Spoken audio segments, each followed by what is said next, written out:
Shalom Bapak Ibu dan Saudara-saudara yang terkasih dalam Tuhan. Bagaimana kabarnya hari ini? Kiranya kita diberikan kesehatan, kekuatan, dan juga sukacita dari Tuhan. Kita akan memulai doa keluarga hari ini. Sebelum itu, mari kita bersatu teduh sejenak.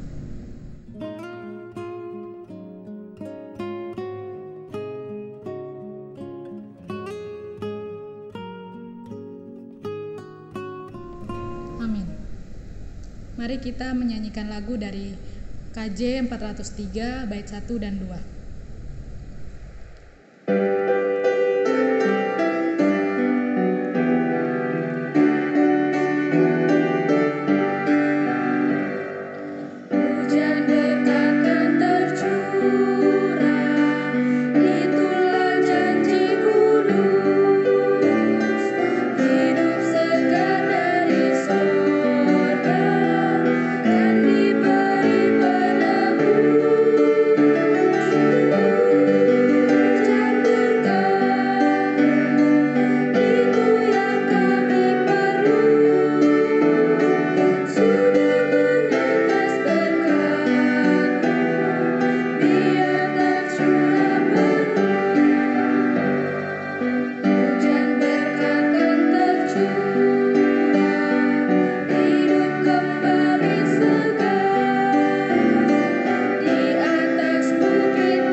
Bersatu dalam doa. Tuhan Yesus, terima kasih Tuhan atas berkat dan penyertaan-Mu hari ini Tuhan. Kami anak-anak-Mu datang ke hadirat-Mu untuk mendengarkan firman-Mu Tuhan. Kiranya firman ini bisa menjadi rema dalam hidup kami dan Tuhan juga memberkati yang membawa firman. Terima kasih Tuhan Yesus, haleluya, amin. Bapak Ibu yang terkasih dalam Tuhan Yesus Kristus, kita akan bersama-sama membaca Alkitab. Dan bacaan Alkitab saat ini dari Amsal pasal 3 ayat yang ke-7 sampai dengan ayat yang ke-18. Amsal pasal 3 ayat 7 sampai dengan ayat yang ke-18. Saya akan bacakan buat kita semua. Janganlah engkau menganggap dirimu sendiri bijak. Takutlah akan Tuhan dan jauhilah kejahatan. Itulah yang akan menyembuhkan tubuhmu dan menyegarkan tulang-tulangmu. Muliakanlah Tuhan dengan hartamu dan dengan hasil pertama dari segala penghasilanmu. Maka lumbung-lumbungmu akan diisi penuh sampai melimpah-limpah, dan bejana pemerahanmu akan meluap dengan air buah anggurnya.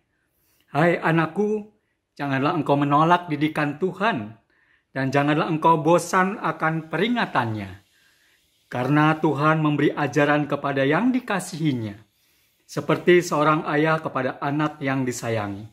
Berbahagialah orang yang mendapat hikmat, orang yang memperoleh kepandaian, karena keuntungannya melebihi keuntungan perak dan hasilnya melebihi emas. Ia lebih berharga daripada permata, apapun yang kau inginkan tidak dapat menyamainya. Umur panjang ada di tangan kanannya, di tangan kirinya kekayaan dan kehormatan. Jalannya adalah jalan penuh bahagia, segala jalannya sejahtera semata-mata. Ia menjadi pohon kehidupan bagi orang yang memegangnya. Siapa yang berpegang padanya akan disebut berbahagia. Demikian bagian Alkitab yang kita baca saat ini, dan yang dikatakan berbahagia adalah mereka yang senantiasa memelihara di dalam kehidupan sehari-hari. Bapak Ibu Saudara yang kasih dalam Tuhan Yesus Kristus, Oma Opa di mana saja berada, renungan kita saat ini adalah temanya berkat dari hikmat. Ada seorang tua yang memiliki 2 orang anak laki-laki, dan sebelum dia meninggal, dia berpesan kepada anaknya sambil memberikan dan membagikan harta miliknya untuk kedua anaknya, dan berpesan untuk mempergunakan kekayaan atau harta atau uang yang dia berikan sebagai modal usaha. Dan pesannya juga adalah kalau berusaha, sedang melakukan usaha, maka hindarilah kepala terkena sinar matahari. Nah, Bapak Ibu dan Saudara yang kasih dalam Tuhan Yesus Kristus, pesan ini mungkin sungguh aneh. Bagaimana mungkin ketika orang bekerja atau berusaha, maka bisa terhindar dari sinar matahari. Tetapi apa yang dilakukan oleh kedua anaknya ini ketika orang tua atau bapak tua ini meninggal, maka saudaranya yang pertama setiap kali menuju ke tempat usaha dia menggunakan payung. Sehingga memungkinkan si anak yang pertama ini tidak terkena sinar matahari. Tapi Bapak Ibu ya, Saudara yang kasih dalam Tuhan Yesus Kristus, anak yang kedua, dia tidak menggunakan payung atau jas hujan. Tetapi dia pergi pagi-pagi sebelum matahari terbenam ke tempat usaha dan pulang setelah pergi pagi-pagi sebelum matahari terbit dan pulang setelah matahari terbenam. Jadi otomatis saja anak yang kedua ini tidaklah terkena sinar matahari.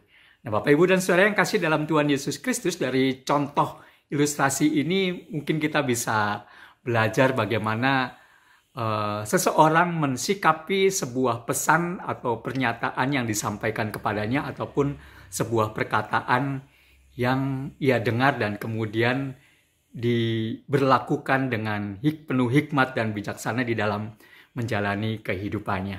Nah, Bapak Ibu dan Saudara yang kasih dalam Tuhan Yesus Kristus, berbicara soal hikmat atau wisdom adalah suatu pengertian dan pemahaman yang dalam mengenai orang, barang, kejadian, situasi yang menghasilkan kemampuan untuk menerapkan persepsi, penilaian, dan perbuatan sesuai pengertian tersebut.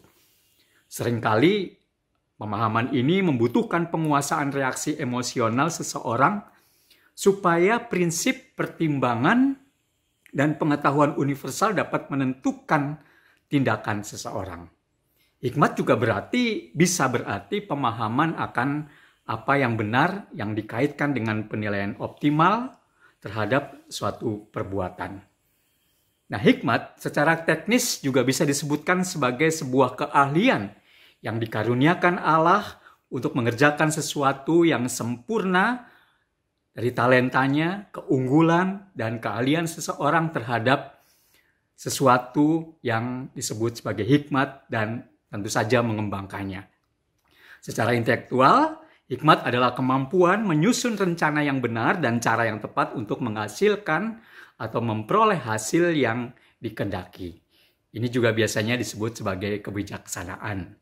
Lalu secara rohani, hikmat adalah pengetahuan yang dikaruniakan Allah untuk mengenal Allah dan menyelami karya Allah di dalam diri kita untuk memecahkan persoalan yang rumit, yang supranatural, dan yang tidak terselami oleh akal pikiran kita atau akal pikiran manusia. Hikmat adalah pengetahuan tentang apa yang Allah mau lakukan untuk kita kerjakan. Nah, Bapak, Ibu, dan Saudara yang kasih dalam Tuhan Yesus Kristus, dalam menjalani hidup ini, kita memang berusaha membangun hidup yang bertujuan sejahtera dan bahagia. Bahwa tidak ada seorang pun yang hidupnya tidak ingin hidup bahagia dan sejahtera. Semua orang pasti menginginkannya. Dan apalagi hidup yang diberkati dan mengalami kepenuhan diri, kepenuhan dari segala segi, termasuk segi jasmani, spiritual. Semuanya serba tercukupi, serba makmur, serba sejahtera. Tapi tidak semua orang dapat membangun hidup yang diberkati, sejahtera dan bahagia. Ada yang justru sebaliknya. Ketika mereka berusaha, ternyata mereka tidak mendapatkannya. Bahkan mereka mengalami hidup yang rasanya gersang, tidak ada warna, hidup jadi tawar dan hambar. Mengapa? Karena rupanya salah memahami arti hidup atau tidak cukup berusaha untuk hidup bahagia. Nah, disinilah pentingnya hikmat atau kebijaksanaan dalam hidup. Hikmat perlu sebagai penuntun kehidupan yang menunjukkan kemana seharusnya arah hidup kita. Apa yang harus kita lakukan dalam hidup ini, bagaimana melakukannya, dan sebagainya. Hal ini tentu saja supaya apa yang kita jalani dan kita lakukan punya tujuan yang jelas, yaitu hidup yang diberkati, sejahtera, dan bahagia. Nah, Bapak, Ibu, dan Saudara yang kasih dalam Tuhan Yesus Kristus, tujuan dari Amsal ini adalah untuk memberi hikmat dan pengertian tentang pola hidup bijaksana, berpegang pada kebenaran, jujur, adil, dan tulus. Banyak yang hidup dengan sikap yang sia-sia yang akhirnya berujung kepada kesia-siaan, tidak dapat menghasilkan apa-apa. Karena itu, untuk memperoleh hidup yang penuh makna, orang harus memiliki hikmat yang bersumber dari Tuhan Allah sendiri. Hidup menawarkan banyak hal. Karena itu, berpegang dan memelihara hikmat dan pengajaran agar terhindar dari persoalan yang tidak perlu, sekaligus mendorong untuk melakukan hal-hal yang baik dan tentu saja memuliakan Tuhan. Menurut Amsal, gambaran hidup berhikmat adalah panjang umur, lanjut usia, kesejahteraan, dan inilah berkat dari hidup berhikmat. Hidup yang penuh kasih dan setia harus menjadi tanda kehidupan orang-orang yang berhikmat. Dengan membangun hubungan yang penuh ketulusan dengan orang lain dan Tuhan, dan tentu saja memiliki integritas dan dapat dipercaya dan diandalkan. Percaya dengan segenap hati, sebulat hati, dan tidak ragu-ragu. Hidup penuh kerendahan hati dan tidak menganggap diri bijak, seperti kata Amsal saat ini. Nah, selaku orang percaya, kita dipanggil untuk memiliki kehidupan berhikmat. Dengan hikmat Tuhan, kita akan selalu menghargai dan mengisi kehidupan ini dengan hal-hal yang baik.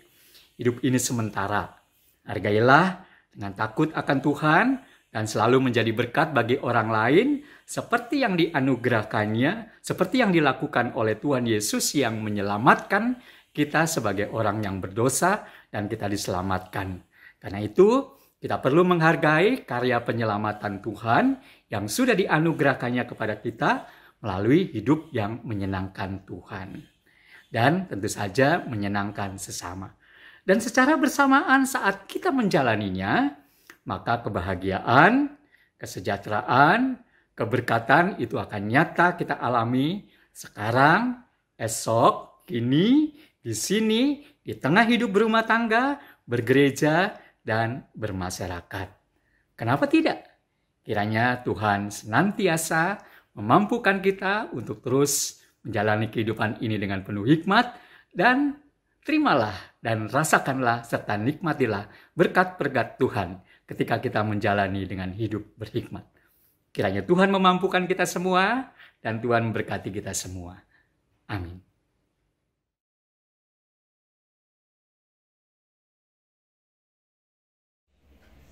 Mari saudara-saudara kita berdoa.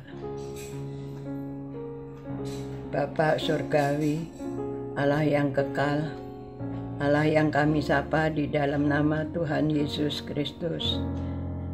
Pagi ini kami bersyukur dan dapat menikmati firman-Mu yang dibawakan oleh hamba-Mu. Ya Tuhan, urapi hamba-Mu dalam rumah tangganya, dalam pelayanannya, agar dalam keadaan apapun semangat melayani terus ada di dalam diri hamba-Mu. Tuhan, kiranya melalui firman yang ditaburkan, iman kami semakin bertumbuh dan sesuai dengan kehendak-Mu, melakukan hal-hal yang baik demi kemuliaan nama Tuhan, demi kasih sayang dengan sesama. Terpujilah nama-Mu ya Tuhan Yesus. Sekarang kami mau berdoa untuk yayasan Kristen di Indonesia maupun Panti Werdahana. Biarlah Tuhan berkati semua yang tinggal di situ, agar tinggal dengan senang hati, sukacita, dan sehat selalu. Juga berkati dokter, pendeta maupun pelayan-pelayan lainnya yang melayaninya, agar melayani dengan kasih dan sukacita, sehingga semuanya penghuninya betah tinggal di yayasan maupun panti werdahana. Tuhan, pagi ini kami juga berdoa untuk bangsa dan negara kami tercinta Indonesia. Kiranya pandemi COVID-19 segera musnah dari muka bumi, dan kami pun selalu bersyukur padamu Tuhan dalam segala keadaan kami. Juga bencana alam yang terjadi di Indonesia, kiranya semua korban memperoleh pertolongan yang dibutuhkan dan bisa layak tinggal kembali seperti sedia kala. Tuhan yang menolongnya, jauhkan dari segala penyakit Tuhan, agar mereka semua sehat. Tuhan, kami juga ingin berdoa untuk kami masing-masing di dalam hidup ini ya Bapak. Begitu banyak hal yang kadang-kadang membuat kami gelisah, membuat kami khawatir. Tolonglah kami Tuhan, agar kekhawatiran dan kegelisahan lenyap dari hati kami, karena kami mempunyai Tuhan yang hidup, yang selalu memelihara kehidupan kami. Bapa, kami serahkan segala pergumulan kami ke dalam tangan-Mu. Tolonglah kami ya Bapa, dan kasihanilah kami, walaupun kami orang berdosa. Kami percaya Tuhan mengampuninya. Memasuki hidup hari ini ya Bapa, kami mau serahkan ke dalam tangan-Mu segala apa yang kami hendak hadapi. Kami percaya Tuhan menolong dan menyertai kami, sehingga kami boleh memperoleh damai sejahtera yang dari Tuhan saja. Terima kasih Bapa. Kami serahkan doa dan permohonan kami hanya di dalam nama Tuhan Yesus, Juru Selamat kami yang hidup. Terima kasih Tuhan. Bapa kami yang ada di surga, dikuduskanlah nama-Mu, datanglah kerajaan-Mu, jadilah kehendak-Mu di bumi seperti di surga. Beri kami hari ini makanan yang secukupnya. Ampuni salah kami, seperti kami ampuni yang bersalah pada kami.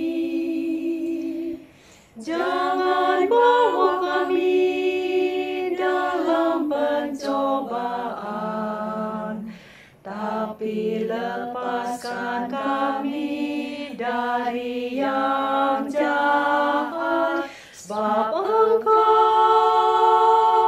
yang punya kerajaan dan kuasa dan kemuliaan sampai selama-lamanya.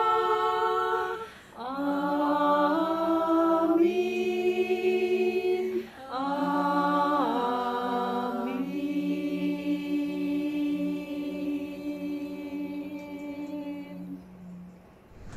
Umat Tuhan yang terkasih, apa yang kita dengar dan renungkan firman Tuhan pada hari ini dapat menjadi pedoman bagi kehidupan kita masing-masing. Untuk mengakhiri doa keluarga pada hari ini, mari kita bersama-sama mengangkat pujian dari PKJ 153 bait 1 dan 2.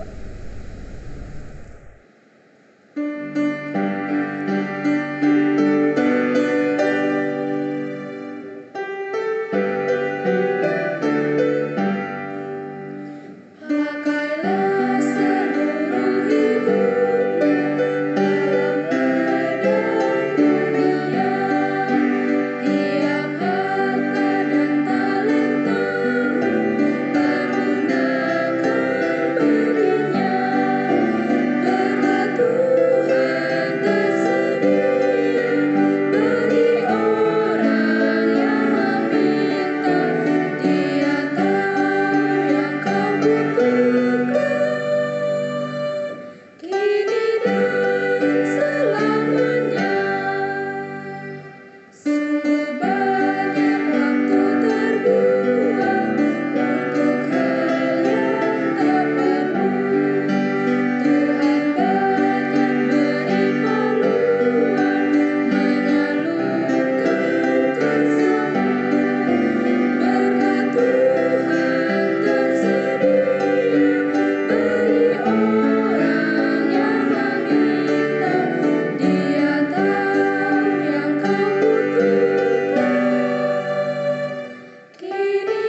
Bapak Ibu Saudara yang kasih dalam Tuhan Yesus Kristus, Oma Opa di mana saja berada, kita baru saja mengikuti rangkaian doa keluarga. Biarlah kita terus menjadi orang-orang yang berhikmat dan terus berusaha untuk memahami maksud dan rencana serta karya Tuhan di dalam kehidupan ini, sehingga kita boleh mampu melaksanakan apa yang menjadi kehendak dan rencana Tuhan di dalam kehidupan kita, dan kita menjadi berkat buat orang lain. Kiranya Tuhan berkati kita semua. Amin.